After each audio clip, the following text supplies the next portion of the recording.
The innovation is the thing that the person does, he introduces it in the religion, and his niyat is to get close to Allah by that particular thing. So if it has dalil for it, and the Prophet called to it, and he did it, and his companions did it, then it's not an innovation, because he sanctioned it. He allowed it. It was legislated by Allah. It was legislated on the lisan of Rasulullah sallallahu alaihi wasallam.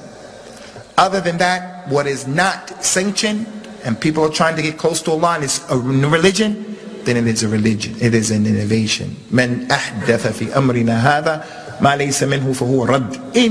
Anyone who introduces something in our religion, it's been introduced by him or her or them, it will be rejected.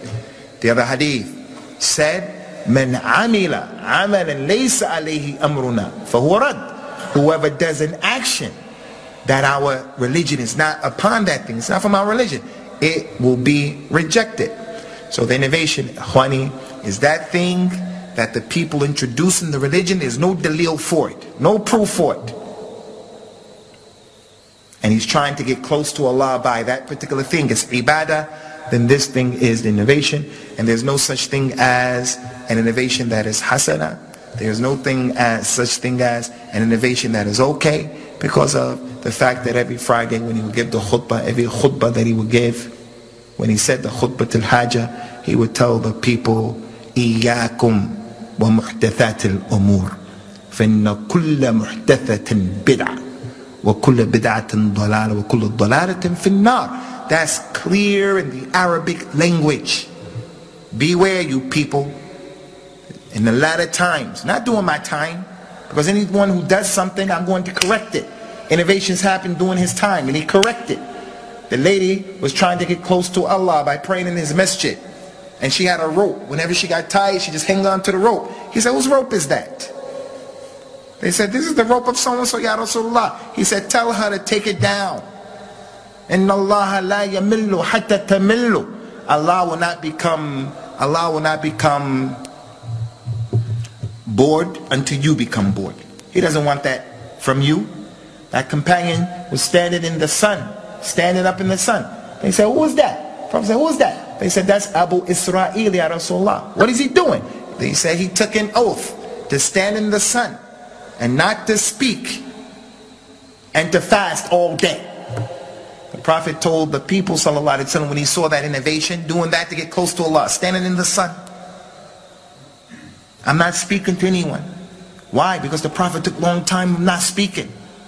Prophet told the people, sallallahu alaihi wasallam, قُولُوا لَهُ أَنْ يَسْتَذِلْ وَيَقْعُدْ وَيَتِمُّ صَوْمُهُ وَيَتَكَلَّمْ. Tell that man to get in the shade, and tell him to sit down, and tell him to keep his fast, and tell him to talk to the people. So he prevented him from the three things that were not from the religion.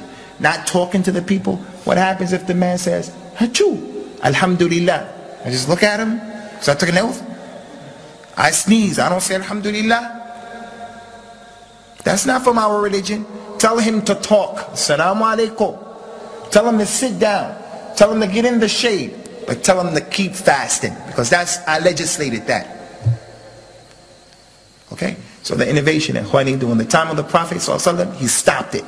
But after his time, he told the people, beware. Those who live from amongst you for a long time, you're going to see a lot of ikhtilaf. So take my sunnah and the sunnah of the righteous, the khulafa ar-rashideen. Hold on to it with your molars. Have a littisam with the sunnah. Hold on to it with your molars. And beware of the innovations. Beware of those innovations. And another thing about the innovations, Ikhwani, a lot of things, but one of the main things is, every innovation in Al-Islam, it starts as a small thing.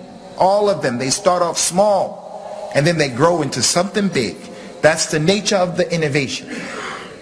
Every innovation starts off as a pebble, and then it grows into something very big. From the time of the companions and the people in the masjid with the pebbles, making the dhikr of Allah, subhanallah, subhanallah. The man would say Allahu Akbar 100 times. They would count 100 times. Say La ilaha illallah 100 times. Those same people were sitting in the masjid when Abdullah ibn Mas'ud came saying, what are you people doing? What is this you doing in a circle, circle, circle. And then there's the Amir saying, say this 100 times. And then they would all sit counting the pebbles. He said, you people are on an innovation. Either you are more guided than the companions, because we're not doing this. You're either more guided than we are, or you're on innovation. You're going to be destroyed. They say, oh, Abu Abdurrahman, Abdullah bin Mas'ud, we only wanted good. We only wanted to get close to Allah by doing what we're doing. He said, how many people want good, but they don't hit the good? They have the niyyah, but they don't get the good. The narrator of the hadith said, on the day when Ali ibn Abi Talib, as the Khalifa, was fighting against the Khawarij, he said it was those people who were in that masjid, in that majlis, they were the ones who were fighting us with their swords. So it started off as a pebble, and it turned into a sword, and it turned into them saying, Ali is a kafir. The companions are kuffar. We're going to kill them. Aisha, we can take her as one of the ladies and do with her what you do with the lady from the spoils of war. Every innovation is like that. Hey, let's come together and let's just take this day as the day where we're going to do the Mawlid al-Nabawi. All we're going to do is just say, remember the Prophet, that's all. We're just going to remember. Everybody put your hand up and make dua. It starts off like that. Next thing it turns into what they do in Tunis. On the 12th of the Rabi' al-Thani, lights all over the place in the street, sweets, dates, party. What they do in Pakistan, what they do here in Birmingham. On my street, they have like the Christmas lights all in front of the house. The whole thing, like when people get married. People know what I'm talking about, right? You raise up the telephone bill, the electric bill, because the whole thing. And some of it, I have to say, looks nice, but it reminds me of Christmas. Every innovation starts off like that. So, Ikhwani, as we mentioned yesterday, the blueprint is what the companions were upon, radiallahu anhum. Let's be satisfied with where they stopped. Stop where they stopped. Stop where they stopped. Go forward where they went forward.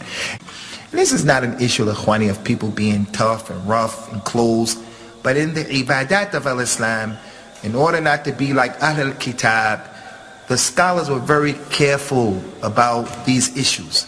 If we're just let it flow, do whatever, if we're like that, then our religion is going to become like the religion of Ahl al-Kitab. Like we mentioned again, the swirling dervishes. You people saw them before. With the dress. And goes around Turkey and other than Turkey. We're not against Turkey. We don't want anybody here to think we're against the Atrak. But if you ever saw that, how they do that, that's ibadah to some of the people. That's ibadah. That has nothing to do with anything. I saw with my own eyes when I was in Sudan a few years ago. A man ran and he flipped over into a circle, a ball, and he rolled down the street very fast as a ball. And they said he was from the awliya of Allah. Zeki, I'm not, Zeki. I'm not against you, man. But I saw it with my own eyes. I said, wow, I couldn't believe it. And he was going fast for a long time. I said, wow, that was a dalil. He was from the awliya of Allah, and that was a form of ibadah. So the point is, stick to where the companions stuck. As Imam al-Shafi'i said, when someone mentioned, I don't remember how it went, some scholars said, if you see a man flying in the air, then don't believe that he's a wali from the awliya of Allah, just because he's flying in the air. They said that in the presence of Imam al-Shafi'i. He said, look, that's not enough. If you see him flying in the air and walking on the water, on top of the water, he goes out into the water and he's walking, don't believe he's from the awliya of Allah until you take all of his actions and statements and you superimpose it upon the Quran and the Sunnah.